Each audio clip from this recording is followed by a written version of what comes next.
Hello friends, welcome to my channel Toast and Tips. இன்னைக்கு நம்ம சேனல்ல வீட்ல உள்ள பொருளை மட்டும் வச்சு ஈஸியா சிக்கன் பக்கோடா எப்படி செய்யறதுன்னு பார்க்கலாம். இந்த சிக்கன் பக்கோடா செய்யறதுக்கு ஃபர்ஸ்ட் சிக்கனை மேரினேட் பண்ணணும். அதுக்கு நான் ஒரு சின்ன வெங்காயம் எடுத்திருக்கேன். பெருசா இருந்தா நீங்க பாதி வெங்காயம் கூட எடுத்துக்கலாம். 5 லேந்து 6 பூண்டு பல் எடுத்திருக்கேன். 1/2 இன்ச் இஞ்சி துண்டு எடுத்திருக்கேன்.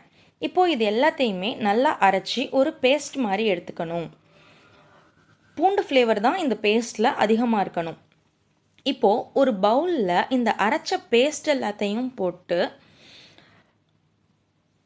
அதுக்கு தேவையான அளவு உப்பு சேர்த்துக்கிறேன். அப்புறம் ஒரு 1/2 டேபிள் ஸ்பூன் மிளகுத்தூள் சேர்த்துக்கிறேன்.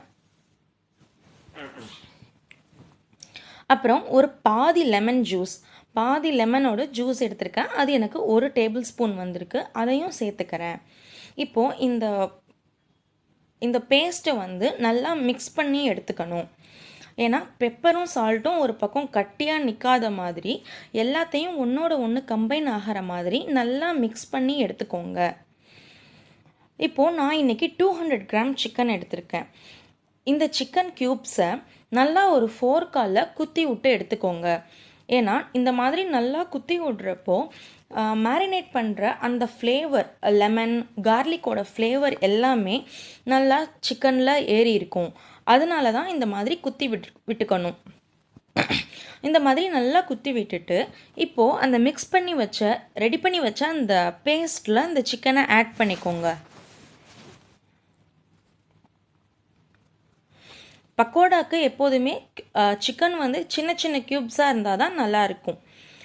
நான் அதுக்காக தான் இன்றைக்கி சின்ன சின்ன க்யூப்ஸாக எடுத்திருக்கேன். இப்போது இந்த சிக்கனை இந்த பேஸ்ட்டில் நல்லா பெரட்டி எடுத்துக்கோங்க. நல்லா எல்லா பக்கமும் அந்த சிக்கனில் இந்த பேஸ்ட் படுற மாதிரி நல்லா பெரட்டி விட்டு எடுத்துக்கோங்க. இதை ஒரு 2 ஹவர்ஸ் ஃப்ரிட்ஜில் வச்சுருங்க. இப்போது ஃப்ரை பண்ணுறதுக்கு ஒரு பேட்டர் ரெடி பண்ணணும். அதுக்காக நான் ஒரு பவுலில் 2 டேபிள் ஸ்பூன் மைதா எடுத்துக்கிறேன். மைதா இல்லைன்னா கோதுமை எது வேணால் எடுத்துக்கலாம். நான் மைதா எடுத்திருக்கேன். அப்புறம் 1 டேபிள் ஸ்பூன் கார்ன்ஃப்ளவர். உங்களுக்கு ரொம்ப கிறிஸ்பியாக வேணும்னா 2 டேபிள் ஸ்பூன் கார்ன்ஃப்ளவர் கூட சேர்த்துக்கலாம். அப்புறம் இந்த பேட்டர் கொஞ்சம் ஃப்ளேவராக இருக்கிறதுக்காக ஒரு டேபிள் ஸ்பூன் தேவையான அளவு உப்பு, அப்புறம் ஒரு 1/2 டீஸ்பூன் பெப்பர் பவுடர் சேர்த்துக்கிறேன். நான் ஃபுட் கலர் சேர்க்குறேன். இது ஆப்ஷனல் தான், உங்களுக்கு இஷ்டம் இருந்தால் சேர்த்துக்கலாம். இப்போது இது எல்லாத்தையுமே தண்ணி ஊற்றாமல் நல்லா மிக்ஸ் பண்ணி எடுத்துக்கோங்க. எங்கேயுமே அந்த கட்டி ஃபார்ம் ஆகாமல் நல்லா மிக்ஸ் பண்ணி எடுத்துக்கோங்க. இப்போது கொஞ்சம் கொஞ்சமாக தண்ணி ஊற்றி இதை நல்லா ஒரு திக் பேட்டராக நல்லா மிக்ஸ் பண்ணுங்கள். ஏன்னா ரொம்ப தண்ணியாக மிக்ஸ் பண்ணிடாதீங்க. இதுக்கப்புறம் நம்ம எக் ஆட் பண்ணணும். எக் ஆட் பண்ணுறப்போ இன்னும் கொஞ்சம் தண்ணியாகிடும். அதனால தண்ணி ஊற்றி மிக்ஸ் பண்ணுறப்போ கொஞ்சம் கெட்டியாகவே மிக்ஸ் பண்ணிக்கோங்க. இந்த மாதிரி நல்லா மிக்ஸ் பண்ணி எடுத்துக்கணும். பேட்டரை நீங்கள் தண்ணியாக மிக்ஸ் பண்ணிட்டீங்கன்னா அப்புறம் உங்களுக்கு ஃப்ரை பண்ணுறப்போ மசாலா தனியாக போயிடும். இந்த மாதிரி நல்லா கெட்டியாக மிக்ஸ் பண்ணி எடுத்துக்கோங்க. இப்போது இதில் நான் ஒரு முட்டை சேர்க்குறேன். முட்டை பிடிக்காதவங்க முட்டை சேர்க்க வேணாம், அது ஆப்ஷனல் தான். முட்டைக்கு பதிலாக நீங்கள் இன்னும் கொஞ்சம் கார்ன்ஃப்ளவர் சேர்த்துக்கலாம். இப்போது இந்த எக்கும் நல்லா இந்த பேட்டரில் மிக்ஸ் ஆகிற மாதிரி நல்லா பீட் பண்ணி எடுத்துக்கோங்க. இப்போது எக்கு போட்டதுக்கப்புறம் இந்த பேட்டர் இன்னும் கொஞ்சம் லூஸ் ஆகும். அதனால தான் தண்ணி கம்மியாக ஊற்ற சொன்னேன். இப்போது நம்ம மேரினேட் பண்ணி வச்ச சிக்கனை எடுத்து இந்த பேட்டரில் டிப் பண்ணி ஃப்ரை பண்ணணும்.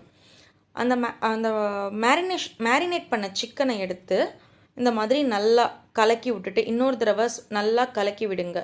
அப்போ தான் இன்னும் கொஞ்சம் ஈவனாக எல்லாமே மிக்ஸ் ஆகும்.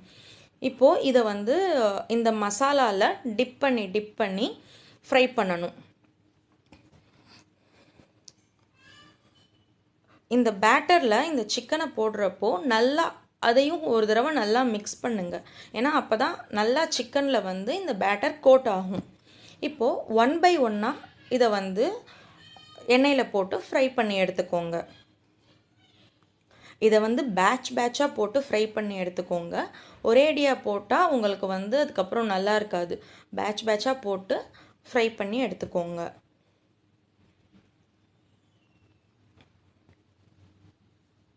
இந்த மாதிரி ஃப்ரை பண்ணதுக்கப்புறம் டேஸ்டியான சிக்கன் பக்கோடா ரெடி.